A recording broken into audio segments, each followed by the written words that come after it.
Hello artists! Today I'm going to work on this drawing and get it ready to be turned into a knit piece. And while I do that, I'm going to share with you some updates from my studio, things that I've been creating, some goals that I have, that sort of thing. So as you saw, as always, when I start a new portrait, I edit the photo. I rarely, if ever, work directly from the original photo. I usually edit it a lot and crop it and change the saturation and stuff like that so that I can get a vision for what I want the finished piece to look like.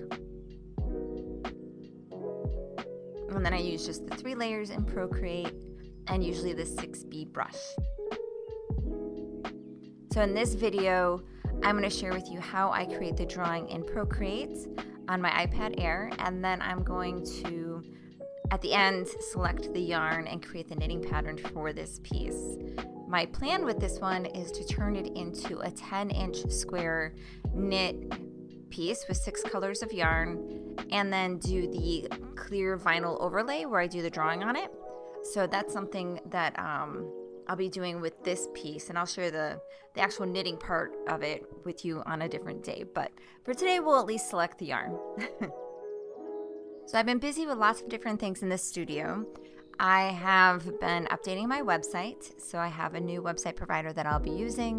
It just gave me some more customization options, and it was more economical, and I liked the new program's features and stuff, so I'm switching from Squarespace to Universe, and I like its portability. It's Universe uses apps like on your iPad and your phone, and there's lots of design options with it, which I really liked because I was feeling a little stagnant with Squarespace, and Squarespace kept increasing its prices for what you were getting. So I'm excited to be using Universe. I had a good experience with Squarespace though, so I will say it was a good platform, but it just was so expensive and just wasn't giving me some of the design features that I was looking for. I'm also preparing for some exhibitions. I've had some exhibitions end, so some of my pieces are coming back to me from different museums, and I have several solo shows coming up through the end of this year and then early next year. But if you sign up for my newsletter, you'll get all the details on where the exhibitions are and all that stuff. So if you're not signed up, you might want to do that. But I'm pretty excited. I've been building up my inventory so that I have a lot of work to choose from, so I can kind of curate which pieces I want to send where. Because if I needed 30 pieces, I'd want to have at least 40 or 50 to choose from so that I can kind of pick and choose and just make it the kind of show that I want it to be. I've also been doing some experimenting with some different things on the knitting. So if they work out, then I'm sure you'll see it on here pretty soon.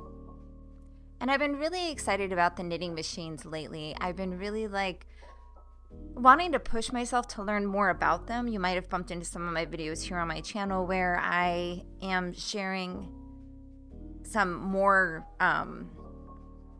specific techniques on the knitting machine, because I use them for my art making all the time. But I don't know all the skills that I need to know in order to make functional knitting items on them, things like socks and hats and sweaters and that sort of thing.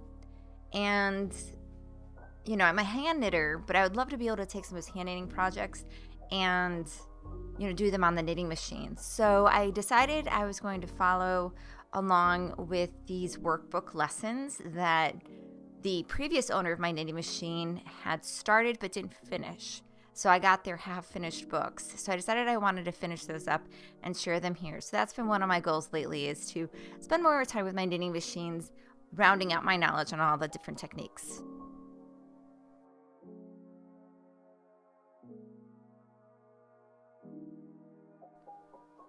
And I'm excited to make more videos here for you too. I'm so excited about Procreate's video editor and animation program called Procreate Dream. I watched their keynote and I just really loved their message. I loved that they were talking about how the new app is going to have a one-time fee, just like Procreate. Thought that was really awesome. And I also liked their emphasis on privacy because, as you know, my artwork was taken to train AI, and so I'm not a huge fan of all these programs just jumping on the bandwagon of AI when there's a lot of court cases out there right now trying to figure out the details of it. And I just really loved that Procreate, straight up said that they protect the rights of artists and they're not going to look to like scrape our content and use it for things. So I thought that was really cool, and it just made me feel even better about Procreate as a company and using their products. Next time I'll share with you how I knitted up on the knitting machine and all that stuff and all the next step for the piece. But at least this is the first half where I draw it and then select the yarn. Thank you so much and have a good one.